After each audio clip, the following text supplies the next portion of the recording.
red circle glow. Tag teams, blockbusters, heroes reach here. It's Nostalgia Mania, bringing back the years. And here are your hosts, the real Josh, Elliott, and Brian J. Baby! What is going on, everybody? Welcome in to episode 55 of Nostalgia Mania. This is the show where we show you that nothing burps better than bacon. We'll take you back to the nostalgic movies and wrestling shows of the 80s, 90s, and early 2000s each and every week. I am your host, the real Josh Elliott. Brian J.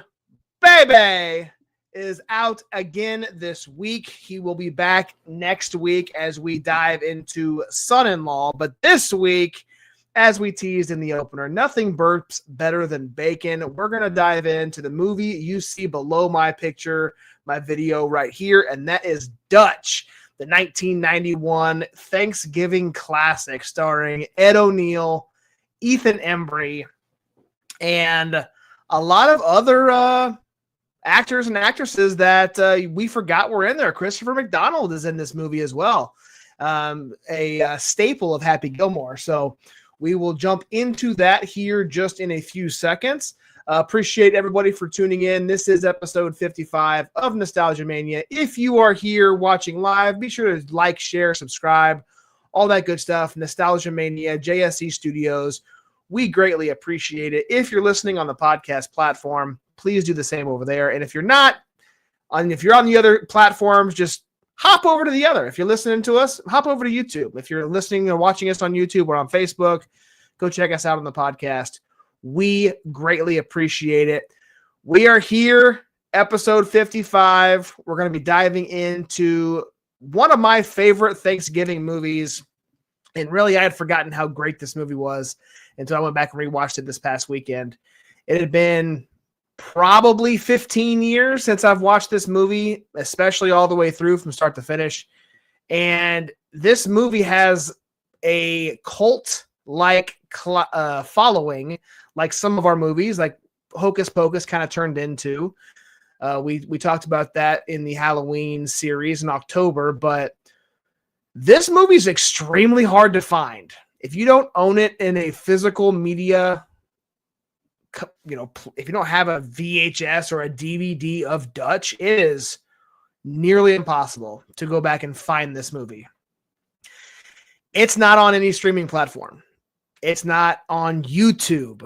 It's not on Apple. It's not on Netflix, Disney, HBO, Philo, anything you could think of. I could not find this movie.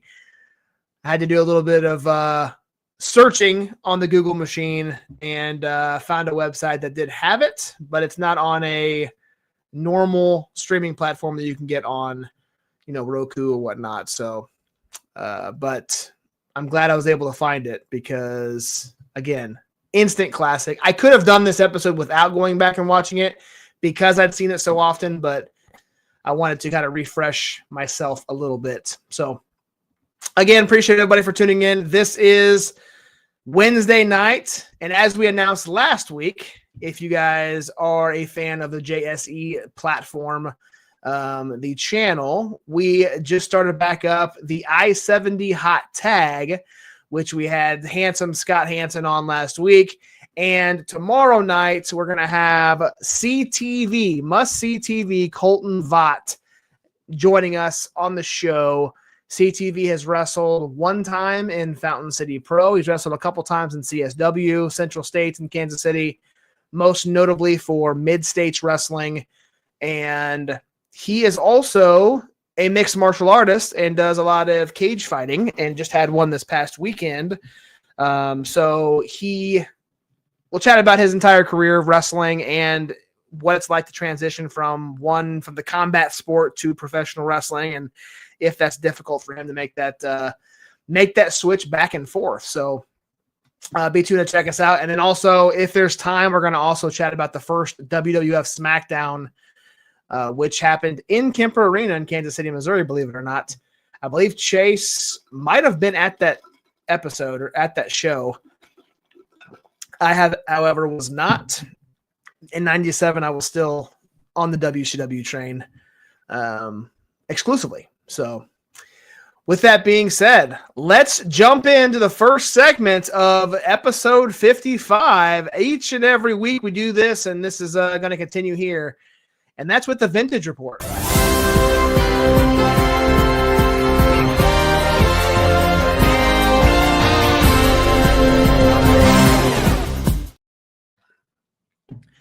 That's right. The Vintage Report brought to you by Nostalgia Mania. This is where we go back and look at what was happening in the news, in the world, in the month and year that the movie we're talking about was released. In this instance, we are going all the way back to July of 1991. And the main story that was happening in July of 91 was none other than the arrest of Jeffrey Dahmer in Milwaukee, where they found 11 bodies in his apartment in Milwaukee. So Jeffrey Dahmer was arrested, the serial killer, in July of 91. Crazy it's been that long ago that this happened. But yeah, I was very young when the arrest happened. So obviously I didn't hear about it as a 3-4-year-old kid. And if I did, I obviously don't remember, but crazy. 91. Also happening in July of 91, WCW Great American Bash. We saw Ric Flair going one-on-one with the Total Package Lex Luger in a Legend versus Legacy match. So Great American Bash, one of the staple WCW pay-per-views, happening here in July, which is also interesting as well, because at some point in time, July ends up being Bash at the Beach pay-per-view here when they start doing live episodes of Nitro. And but here in 91, Bash at the Beach was in July. Also in July, Roseanne, classic television show. Love that sitcom, and also love the when they brought it back to Connors here the last, 8-10 years ago. They were going on their 4th season, and they were the #1 sitcom in North America. Absolutely killing it here in July of 91. And also on July 19th of 1991, Cal Ripken Jr. played in his 1500th consecutive game. And he was continuing his streak. And interestingly enough, I have a framed, it's not an award, but it looks like it's something you'd print off like a PowerPoint or something to make it look like a certificate that says I was there live at Kauffman Stadium in 1996, I want to say it was, where Cal Ripken Jr. continued breaking the record. And he played in it was over 2,000 games at that point. So 2,600 maybe, something along those lines. So I've got that hanging up in the other room. But yeah, here we are. That is the Vintage Report. We'll do that each and every week. Go back to the month and year that the movie was released and chat about what was going on in the news. But before we jump into Dutch, let's bring up what we're going to be talking about later in the show, our favorite segment each and every week, and that is the Retro Recast. And we are recasting the only 2 characters that I don't want to say that matter in this movie, because there are a few, but the 2 main characters, Dutch, played by Ed O'Neill, Doyle, played by Ethan Embry. We are going to recast those as if the movie was being made today in 2025. Who would you cast in these 2 roles if the movie was made in 2025? Get your picks in the chat, and we will bring them up on the screen as we get to that section. With that being said, if you want to go back and watch any of our previous episodes, we're on YouTube at JSE Studios 816. Same name on all the other platforms. Last week, we just had a chit chat. The week before that, we talked about WCW Halloween Havoc. We're going to talk about Son-in-Law next week. If you guys have not seen Son-in-Law, go check that out. That will be episode 56, not 55, but we will be talking about Son-in-Law next week. So be sure to tune in for that one. With that being said, let's jump into the main event of the evening, and that is Dutch. And man, what a holiday movie this is, and that's Dutch. What is Dutch about? Normally we'll let Brian J take this over, but within his absence, I'll kind of give you a rundown of what this movie is about. This is about a man who has a new girlfriend, right? This is Dutch and his new girlfriend, Natalie, who want to bring their son, Doyle, back for Thanksgiving. And Doyle is at a school in a different state. Her son lives with their dad, or I guess has custody, but he's at this school where he's staying in like a dorm type area or dorm type building. And Dutch volunteers to go across country to pick up Doyle and bring him back for Thanksgiving. And that's where all the shenanigans happen. Cross country, Doyle, as you can see in the photo, is very, very proper, very, upscale. He's, dare I say, privileged. He's got the money. He comes from a very wealthy family. And Dutch is a middle-class working man, jokester, and just wants to make a good impression on Doyle as they travel across country. And it makes a good clashing of personalities as they go across country together. And I say cross country, I think it's just a couple states that they have to drive. I believe they only have to stay one night, if I'm not mistaken. Actually, I believe it's 2 nights. So, so that's where we're at. Let's jump into the cast, the box office, and the rundown first before we get into the cast and characters. This movie was made, like I said, and released July 19th of 1991. Runtime was about an hour, 47 minutes. And this is probably, crazily enough, the worst movie from a box office standpoint that we've probably ever covered on Nostalgia Mania. The box office, the budget was about $17 million, and the domestic box office was $4.6 million. So the film was kind of considered a box office disappointment, but definitely after the fact, as did Hocus Pocus, kind of received a cult-like following, and this movie's played throughout the holiday season, usually at least once or twice on TV, if you guys still have live TV in your houses. So what happened in July, though? Like, in the theaters, what were their competition? So yeah, they only made $4.6 million in the box office, but what were they going up against? And it was a decent lineup. You had Terminator 2. Arnold Schwarzenegger was in theaters in July. You also had Judgment Day. Terminator 2 Judgment Day. You also had Boys in the Hood. That was in the theaters. Point Blank and Problem Child 2.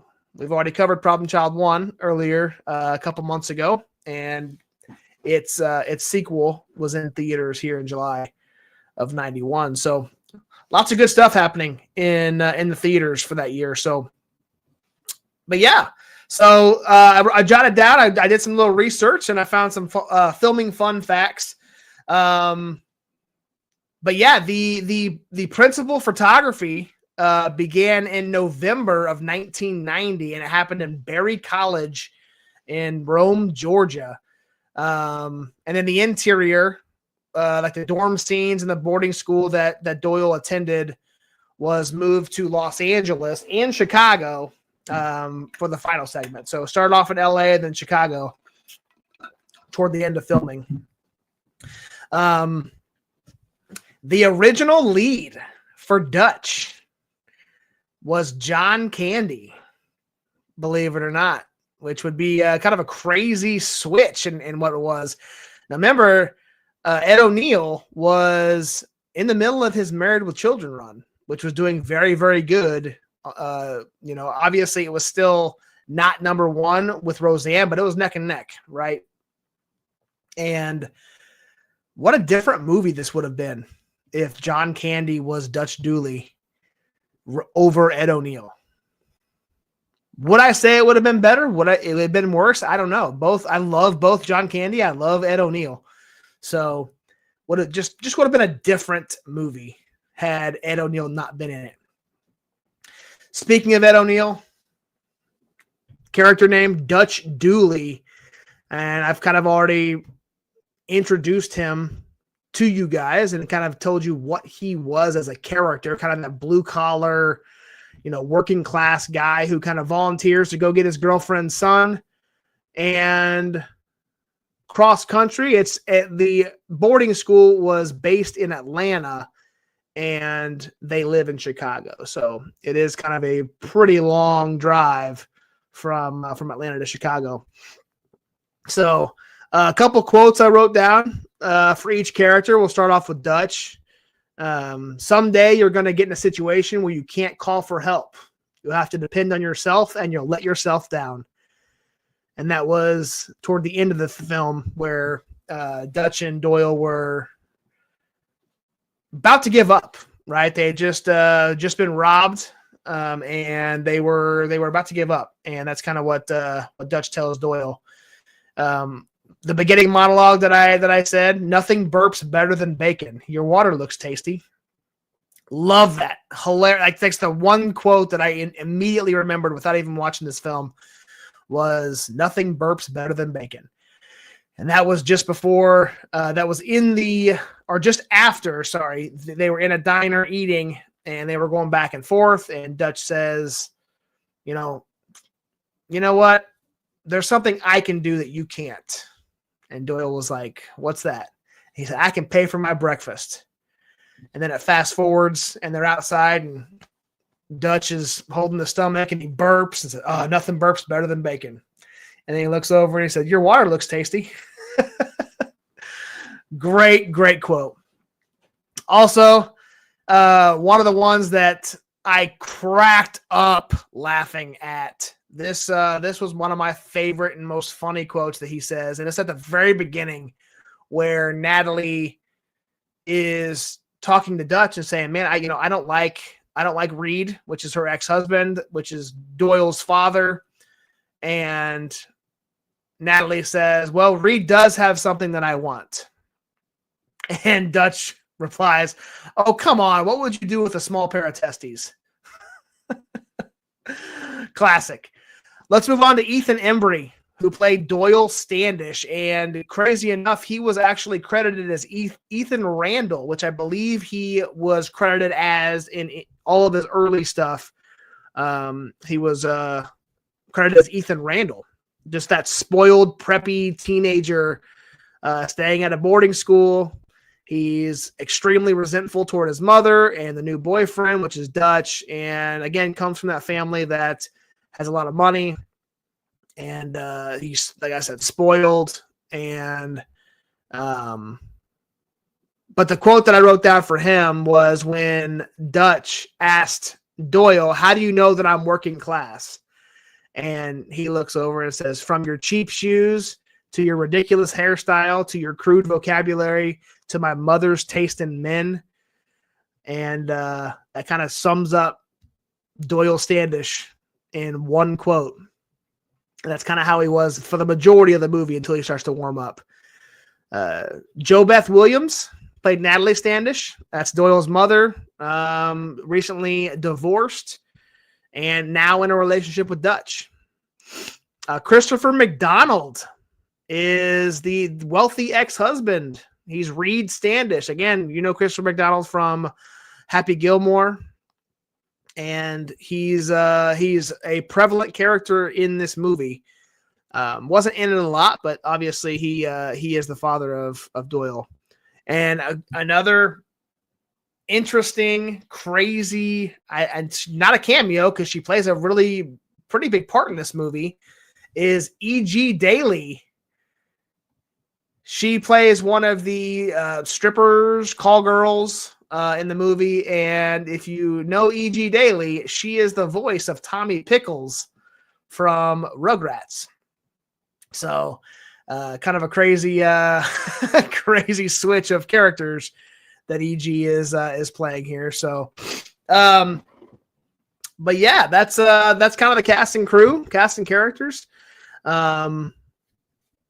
Let's jump into the scenes here. So I've got, again, we're not going to go through every single scene. We try not to, at least, but let's pull up this graphic here. There we go. But yeah, so just to give you something to look at. That's why I'm doing that.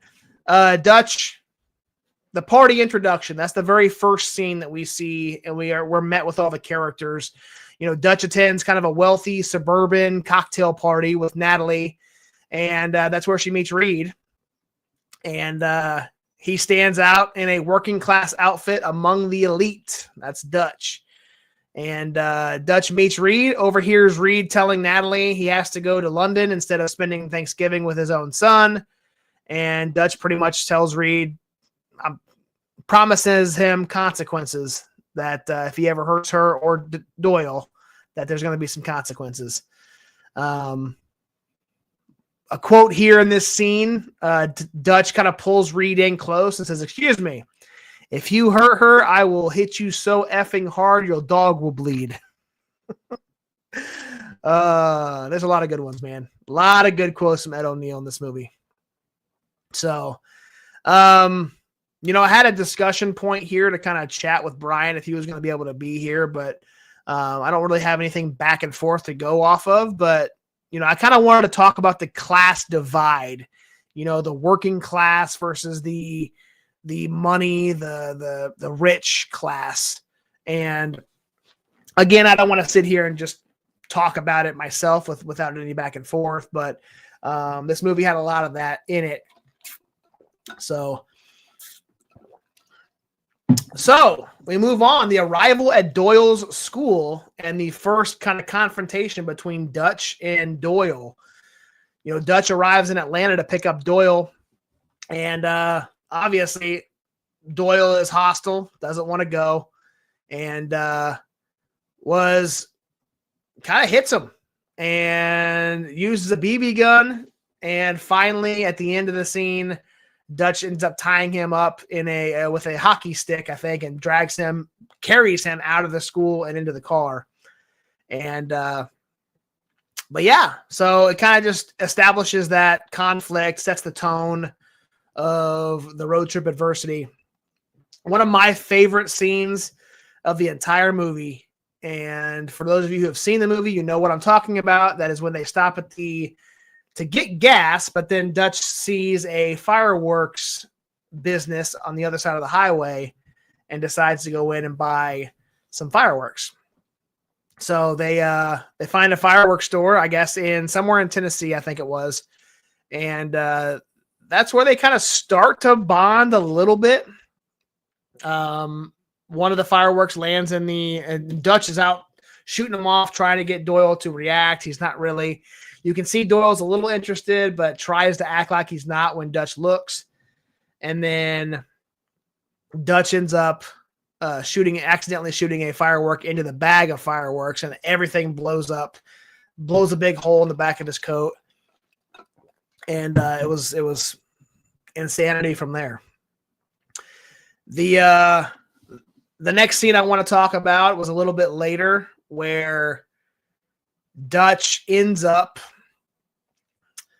getting into an argument, and Doyle throws a lit cigar into Dutch's lap, causing him to almost wreck. So Dutch throws Doyle out of the car and says, "Hey, there's a hotel 5 miles up the road. I'll meet you there." And takes off and forces Doyle to walk 5 miles. When Doyle gets there, he asks for the keys to get his bag and ends up taking the car, pulling out of the driveway, and getting into the street. While Dutch is getting dressed to go chase him, Doyle parks the car in the middle of the road and a truck slams into it. And Dutch thinks he's dead. Thinks, huge ordeal, cops, everything. And Doyle comes walking down the street while Dutch is freaking out. And Doyle just says, "Hey, so I guess we're even now, huh?"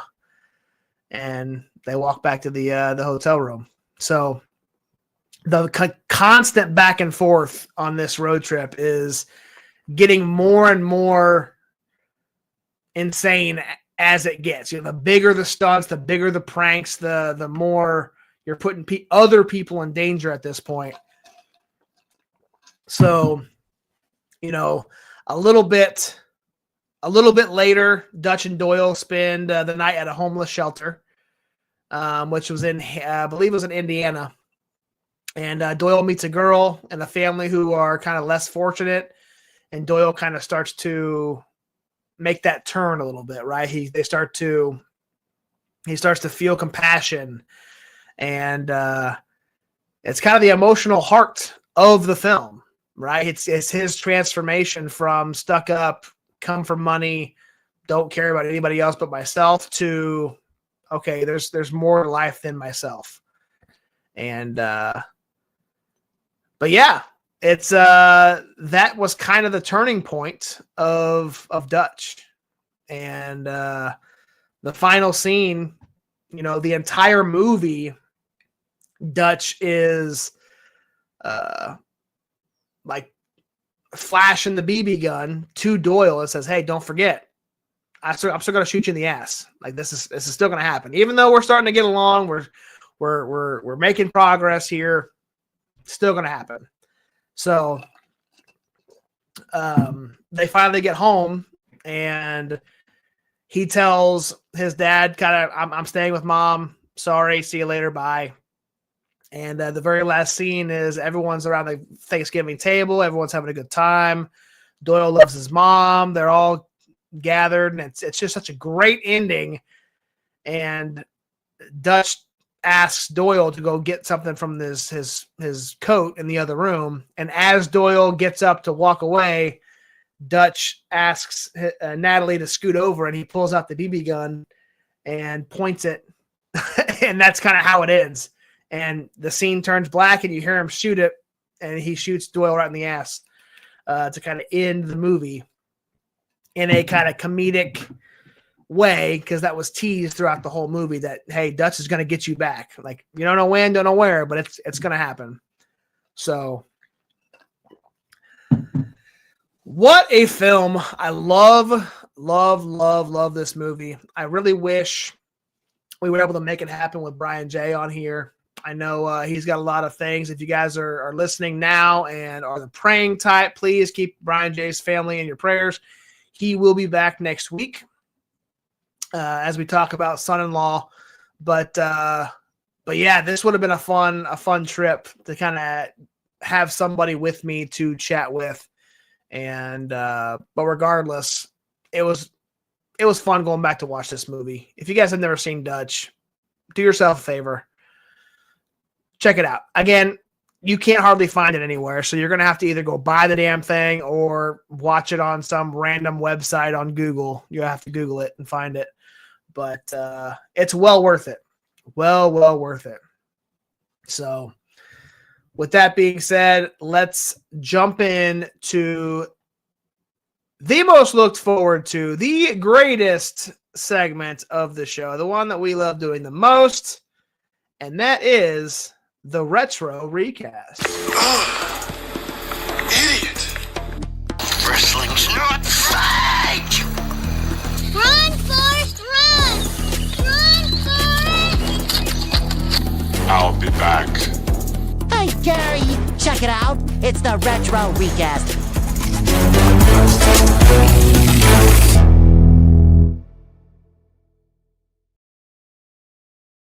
That's right. We are here at the Retro Recast, brought to you by Nostalgia Mania. We are going to recast Dutch, the 1991 John Hughes classic, as if the movie was made today in 2025.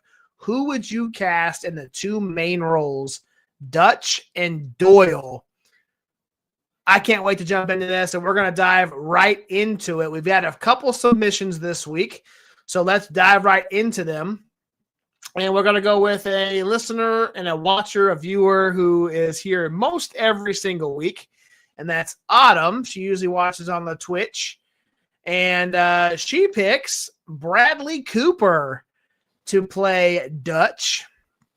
Very good choice there. I think that'd be a fun Dutch. And then Asa Butterfield to play Doyle. I'm not as familiar with Butterfield, but I think Bradley Cooper would play a pretty good Dutch, in my opinion. What does everybody think of Autumn's choices for Dutch and Doyle? Get your comments in the chat. Let's move on to Jason, who is picking Chris Pratt to play Dutch. He did not have a choice for Doyle. He doesn't know very many child actors, so he couldn't think of one for Doyle, but he did submit Chris Pratt as his choice for Dutch. What do we think of Jason's retro recast? Last but not least, we've got Jennifer, my sister, my second sister, I guess.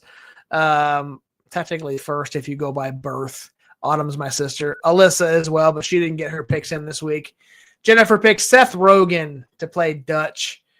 And then Doyle, Cade Woodworth.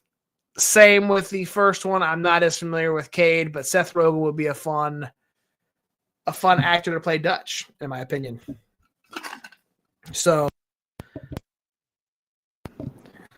all right. With that being said, let's bring up my picks for the retro recast, and here are mine. Dutch, I think a perfect Dutch would be John Cena. I know being a wrestling fan, it kind of ties into that, but also I think John would play a great serious actor, a very serious character, I guess, but also has that comedic timing to be able to hit some of those cues that Ed O'Neill was able to do. And plus, I mean, just looking at that photo, I mean, they've got a pretty similar look, just looking at them. And then Walker Scobell to play Doyle would be my choice. And I think I know Walker's a little bit older than Ethan Embry was in this movie, but again, I'm not too familiar with child actors, so I don't know any that would be around his age that'd be a good Doyle. But Walker's a little bit older, so he could probably play a little bit younger. As long as he can't drive, then it would make for a good if he can be 13, 14, something like that, that would be a good age for Doyle. So there you have it, the retro recast. And that about does it for episode 55 of Nostalgia Mania. Again, guys, if you have not liked, share, subscribe, all that good stuff on all the platforms. If you're listening on the podcast platform, give us a comment, follow us, hit that notification bell so you know when we drop episodes. It's usually a day or so after our live stream, so usually Thursday or Friday at the very latest. And then same thing on the YouTube. You can go back and watch all of our video library. All 55 episodes are up there for your viewing pleasure. With that being said, tomorrow night, Thursday, we're going to be live with the I-70 Hot Tag for you wrestling fans. Must-see TV, Colton Vaught is going to be our guest. Come check us out. Come hang out. Be in the chat. If you talk or if you chat, you can have your chance to ask Colton a question. And we love the interaction when we have live viewers. So come check us out. We'll also talk about the first SmackDown that happened in Kemper Arena in Kansas City. That whole video library is also available on YouTube at JSC Studios 816. So go check that out. Next week on Nostalgia Mania, we are finally going to cover the episode that we have, or the movie that we have been advertising, and that's Son-in-Law with Pauly Shore. We are going to knock this one out. We've got an entire cast of Retro Recast to unveil, and that's going to be a super fun one. Great movie. Great movie. And then to close out our November we're going to go back and watch the 2007 inaugural Turkey Bowl of total nonstop action, TNA Impact. Probably our newest, and not probably, it is our most recent show, movie, anything that we've covered on this show in all 55 episodes. This is the most recent thing that we're going to be covering. So, what was this? 19 years ago this happened. So we're going to see, looks like we're going to see AJ Styles getting dressed up in a turkey costume. This was advocated by Brian J. So we're going to have fun with that one. I don't believe I've seen that episode. So it's going to be a fun watch. I almost said rewatch. It's going to be a fun watch nonetheless. All right. Here we are, almost at 45 minutes. If you guys have not already, we would greatly appreciate a like, follow, and share on YouTube and Facebook at JSE Studios. Go follow us at JSE Studios 816 on most platforms. The 816 is probably on everything. Not probably. It is on every platform out there, including YouTube. Facebook's the only one that it doesn't because he doesn't require it. Also, go follow Brian J at BrianJ_Bebe on X, on Instagram, on TikTok. And again, if you guys can, go follow us on the podcast platform. We are now got the new logo, the Zelda. I almost said the Zelda. Our old logo was Zelda. Our new logo is the Jurassic Park style-esque logo now that has the television set with the red circle. It says Nostalgia Mania on it. Go find us. We would greatly appreciate a follow on that platform as we try to build our following on Apple and Spotify. So with that being said, we'll see you guys next week on Nostalgia Mania for Son-in-Law. Appreciate everybody for tuning in. As always, let's get nostalgic. Rewind the time, crank up the glow. Back when Blockbuster ruled the show. From slap bracelets to Saturday tunes, cartoons hit different.